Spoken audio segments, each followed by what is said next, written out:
दोस्तों, और आपने देखना शुरू कर दिया है द जनता टॉप। बात करते हैं दोस्तों, तो अपना भारत जो है कृषि प्रधान देश है और 70% कहा जाए दोस्तों तो भारत कृषि पर निर्भर है। तो कुछ इस तरह का जो है आज हम आपको बिहार के एक ऐसे शख्सियत से मिलवाने के लिए जा रहे हैं जो कोई नाम के मोहताज नहीं है। इन्होंने कृषि को लेकर के, कृषि समस्या को लेकर के, और इन्होंने एक अपना पार्टी का निर्माण किया है। इन्हीं से हम जानेंगे कि पार्टी का क्या नाम है और कब से इन्होंने स्थापना किया है। बात करते हैं। बहुत बहुत स्वागत है सर आपका। बहुत अच्छा, आपके चैनल के माध्यम से मुझे कुछ कहने का मौका मिला, आपको धन्यवाद। जी सर, पहले अपना नाम और परिचय। जी, मेरा नाम जयलाल प्रसाद सिंह कुशवाहा है। मैं कटिहार जिला का रहने वाला हूँ और सीमांत किसान हूँ। ये पार्टी का स्थापना जो है, पार्टी का नाम बताइए और कब स्थापना किए थे और क्या सोच करके स्थापना किए थे। पार्टी की स्थापना के पीछे कारण है कि किसान का काम आज तक किसी राजनीतिक दल ने नहीं किया, न राजनीतिक दलों ने इसके लिए कोई बात कहा। केवल वोट लेने तक के लिए जितनी बात होनी चाहिए उतना ही बात सभी राजनीतिक दल करते रहे और हम हाशिए पर रहे। कृषि आज भी घाटे का सौदा बन गया। ऐसे परिस्थिति में हमको लगा कि जब तक किसान प्रतिनिधि नहीं बनेगा, जहाँ कानून बनता है वहाँ किसान की उपस्थिति नहीं है। जब वो प्रतिनिधि के रूप में जहाँ कानून बनता है वहाँ किसान जाएगा, तब अपने लिए वो कानून बनावेगा, अपने तकलीफ को देख के कानून बनावेगा। ऐसी जब तक ऐसा नहीं होता, ऐसी व्यवस्था कायम नहीं होती है, तब तक किसान का भला संभव नहीं है। धरना प्रदर्शन से हमारा कोई लाभ होने वाला नहीं है। इसलिए हम लोगों के दिमाग में आया कि एक बड़ी मीटिंग करके हम लोगों ने अपना किसान पार्टी के नाम से 2018-21 जुलाई को हम लोगों ने पार्टी की स्थापना की। 2019 में हम लोगों का रजिस्ट्रेशन भी मिल गया और 2019 में लोकसभा सीट पर भी कई जगह से हम लोगों ने खड़ा किया। अति कम समय में भी हमारा बहुत ही अच्छा प्रदर्शन रहा। 2020 में जो बिहार विधानसभा हुआ है उसमें भी हम लोग 23 व्यक्ति को खड़ा कराया। 23 प्रत्याशी थे, जिसमें 2-4 प्रत्याशी को छोड़ के शेष प्रत्याशी अच्छे सम्मानित वोट पाए। 2024 में भी हम लोगों ने 6 जगह से चुनाव लड़ा, लेकिन 4 जगह तो डिस्क्वालीफाई हो गया सरकार के गलत नीति के चलते। 2 जगह सक्सेस हुआ, 1 जगह 22,086 वोट मिला। इस तरह करके हमको ऐसा लगा कि बगैर खर्चा का, बगैर कम मेहनत में हमारे गरीब प्रत्याशी जो जनता के बीच गया और अपनी बात बोला कि हम तुम्हारे लिए यह पार्टी बनाए हैं, तुम्हारे तकलीफ को दूर करने के लिए पार्टी बनाए, जनता ने वोट दिया है। इसी आशे और विश्वास से मैं पूरे 2025 का जो चुनाव होने वाला है उसे पूरे प्रदेश में जितना ज़्यादा से ज़्यादा सीटों पर लड़ाने का हमने तय किया है। इसलिए तय किया है कि जब तक किसान राजनीति में नहीं आएगा, जब तक किसान प्रतिनिधि नहीं बनेगा, तब तक किसान का भला होने वाला नहीं है। आपको जान के यह आश्चर्य होगा कि आज तक 75 साल बीत गए लेकिन कृषि कानून नहीं बना, जबकि 1966 में इंदिरा गांधी पहली बार प्रधानमंत्री बनी और 1967 में भारतीय राष्ट्रीय उद्योग नीति बन गया। जबकि उस समय भी आबादी हमारी 80% थी। इंदिरा जी को घेर के रखे हुए था उद्योग करने वाले, उसके लिए कानून बन गया। हमारा लोग खेत में था, हमारे लिए कानून नहीं बना।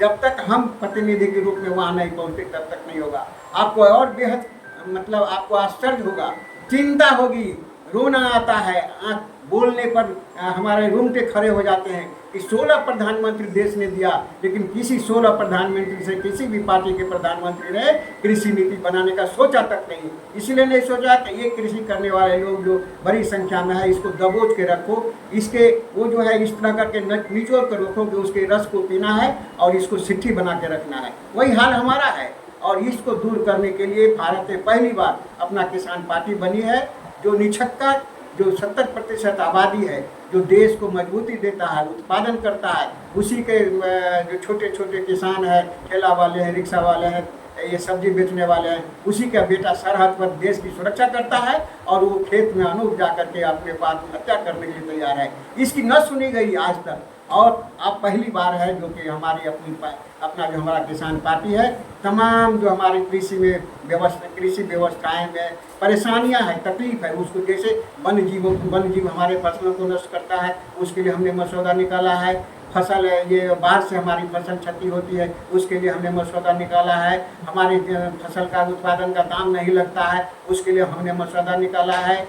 हमारी जो शिक्षा पद्धति है वो ऐसी शिक्षा पद्धति अपने देश में चल रही है कि जो शिक्षित होकर के जाते हैं वही क्राइम करते हैं, वही बलात्कारी होते हैं, वही भ्रष्टाचारी होते हैं। कैसी शिक्षा है देश में? शिक्षा का जो सेटअप है उसको बदलने की जरूरत है। हमारी जो संस्कृति थी उस संस्कृति पर आधारित हमारी जो व्यवस्था थी उस पर आधारित जब तक ये शिक्षा का मतलब क्या है? केवल नौकरी पाना। शिक्षा का मतलब केवल भ्रष्टाचारी बना।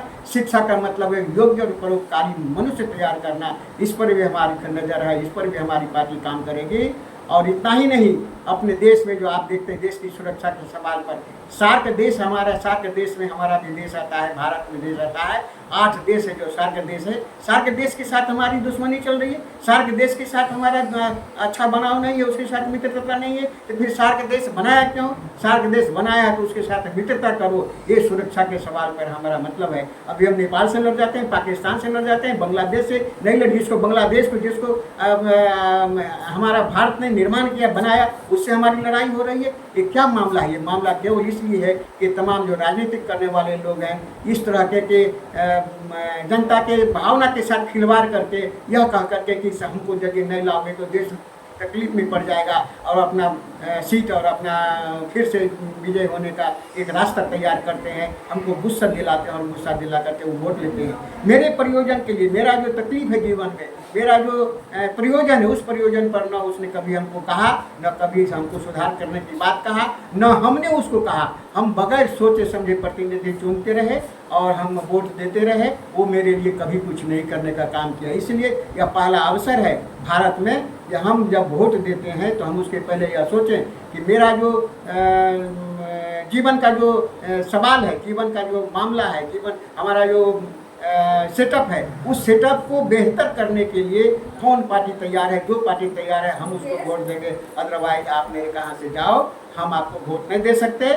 और इसलिए भी नहीं दे सकते कि जब हमारी पार्टी नहीं थी तब हम यहाँ वहाँ बहकते थे, कभी वामपंथी के नाम पर, तो कभी वो जमींदारों को ठीक करने के नाम पर, या आज तक हम जमींदार को ठीक नहीं कर सके, कभी कीर्तन मंडली के नाम पर, कभी धर्म के नाम पर। तो इस तरह की जो बातें हैं ये तब थी, हमारे लिए बातें नहीं है, सरोकार की बातें नहीं है। हमारी सरोकार की जो बातें हैं वो है हमारा एग्रीकल्चर, खेती की आमदनी में बढ़ावा। और उसके लिए जब पार्टी बन गई, अपना किसान पार्टी बन गई है, हम किसानों को दूसरी पार्टी से कोई मतलब नहीं है। हम अपने किसान पार्टी को आगे बढ़ाएंगे। हमारा प्रधानमंत्री होगा, जब किसान पे प्रधानमंत्री होगा तो भ्रष्टाचार सीधे डाउन होगा, नीचे होगा, बेकारी की समस्या दूर होगी। बेकारी पर देश ने आज तक काम नहीं किया। मेरा कंसेप्ट है कि जब मेट्रिकुलेशन लड़का पास करेगा तो हम इच्छा पत्र देंगे, हमारी सरकार होगी, इच्छा पत्र के अनुसार जो वो चाहेगा उसमें हम काम लगाएंगे। फिर वो इंटर करेगा, वो फिर इच्छा पत्र देंगे, फिर उसको हम काम में लगाएंगे। ग्रेजुएशन करेगा, फिर काम में लगाएंगे। 3 साल के प्रयोग से अपने देश का भ्रष्टाचार खत्म हो सकता, बेकारी खत्म हो सकता है। देश ने इस पर काम किया नहीं, इसलिए हम लोगों ने तय किया कि हम लोग काम करेंगे। और देश से यदि हमारी सरकार बनी, राज्य में या केंद्र में, जिस दिन सरकार बनेगी, सरकार बनने के 3 साल के अंदर में बेकारी शब्द से लोग नफरत करने लगेगा, बेकार नहीं मिलेगा। ये मेरा कंसेप्ट है। अच्छा, प्रशांत किशोर जी के बारे में कुछ बोलना चाहेंगे? अभी बिहार में वो पद यात्रा कर रहे हैं, कुछ बोलना चाहेंगे? प्रशांत किशोर व्यापार करता है। प्रशांत किशोर पहले दूसरे को जिताने के लिए करता था। अब वो ये बता दें कि जब दूसरे को जिता करके वो देश का सब काम कर लिया तो कौन सा काम बच गया जो उसको फिर करने की जरूरत है? फिर आपको जान के बेहद मतलब तकलीफ होगा कि आज तक जनता के बीच वो ये नहीं कह सका कि हम पार्टी क्यों बनाए, किस लिए बनाए, आपका काम क्या है, हम आपके काम को कर। वो केवल एक दूसरे को गाली देने का बात सिखाता है, गाली देने की बात करता है और पैसे उगाही करने का काम करता है। अरबों रुपया तो उगाही उसने कर लिया है, अपना काम तो कर लिया है। लेकिन और आगे भी अब जो विधानसभा के स्तर पर कैंडिडेट से 21 हज़ार रुपये लेने की बात करता है, ये कैसी बुरी बात है? अब 25,000 से रुपया 25 व्यक्ति से पैसा लगा किसी एक व्यक्ति को, वो भी पैसा लेकर के वोट टिकट देगा।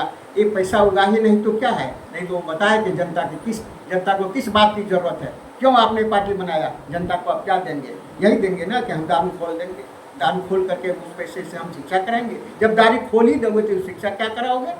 दारू बंद होने से देश को कितना बड़ा फायदा हुआ है। जो आवाम था, जो हमारे अनपढ़ लोग थे, वो जो बड़े लोग हैं उनकी बात तो छोड़ दीजिए, बड़े लोग का बड़ा कंसेप्ट होता है, लेकिन जो सामान्य जीवन जीने वाले लोग थे उसके जीवन में खुशहाली आई।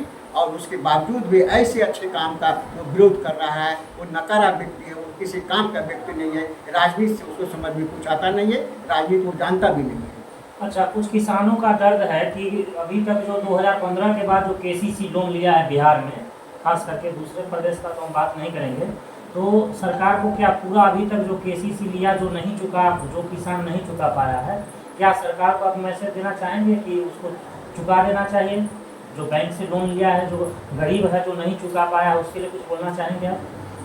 सरकार यही प्रलोभन दे करके और सरकार को बना लेती है कोई भी पार्टी कि हम हमारी सरकार बना दो और हम तुम्हारा कर्जा माफ़ कर देंगे।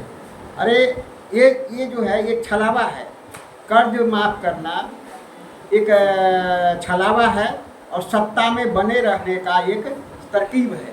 हमारा मानना है कि हम एक एक व्यक्ति को जब समृद्ध करेंगे, वो बैंक किसान के पास इतना पैसा जमा हो जाएगा, किसान इतना समृद्ध हो जाएगा कि किसान का पैसा बैंक में रखने बैंक कतराएगा कि हम आपका पैसा नहीं रखेंगे, हमको पैसे की जरूरत नहीं है। इतना पैसा किसान पैदा करेगा, वो परिस्थिति हम पैदा करना चाहते हैं। और यदि हमारी सरकार बनी, एक बार तो हम उसको स्वर्ग के दरवाजा जरूर खोलेंगे। पूरा ऋण, ट्रैक्टर का ऋण हो, एग्रीकल्चर का ऋण हो, एग्रीकल्चर संबंधित जो भी ऋण होंगे, सारे के सारे ऋणों को जीरो से लेके अंतिम अंक तक जो होगा उसको हम लोग समाप्त करके काम करेंगे और फिर ऋण नहीं देने का ऐलान करेंगे और एक एक व्यक्ति को समृद्ध करेंगे कि वो मेरे यहाँ ऋण मांगने आएगा ही नहीं। ये हमारी योजना है।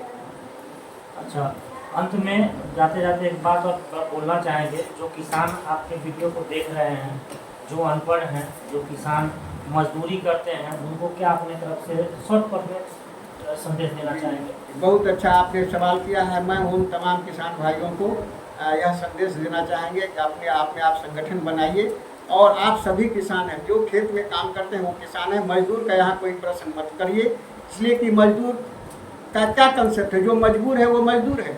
तो हम मजबूर शब्द को ख़त्म कर देना चाहते हैं।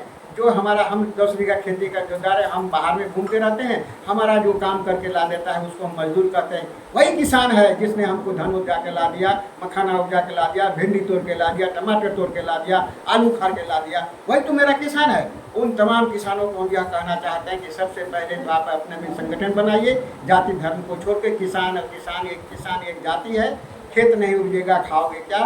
किसान जो है वो खेत है, यह मान करके आप लोग संगठन बनाइए। हर एक किसान एक दूसरे किसान को नमस्ते प्रणाम ये सब कहना बंद करिए, जय किसान कहिए। जय किसान कहने से किसान का साहस आगे होगा, उसमें अपनत्व पैदा होगा।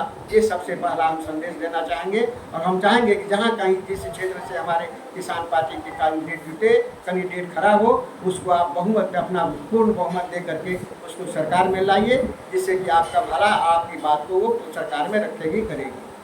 तो दोस्तों, जैसा कि आप बात कर रहे थे अपना किसान पार्टी, अगर आप लोग किसान परिवार से हैं तो इस वीडियो को ज़्यादा से ज़्यादा शेयर करिए। एक एक घर, एक एक परिवार को शेयर करिए, व्हाट्सएप के माध्यम से हो, फेसबुक के माध्यम से हो, ग्रुप के माध्यम से हो। अगर किसान हैं तब ज़्यादा से ज़्यादा, अधिक से अधिक इस वीडियो को शेयर करिए, अंतिम घर तक, हर गांव तक पहुंचाने का काम करिए और अपना अपना कमेंट, अपना अपना राय जरूर दीजिए। तब तक के लिए देखते रहिए दोस्तों द जनता टॉप।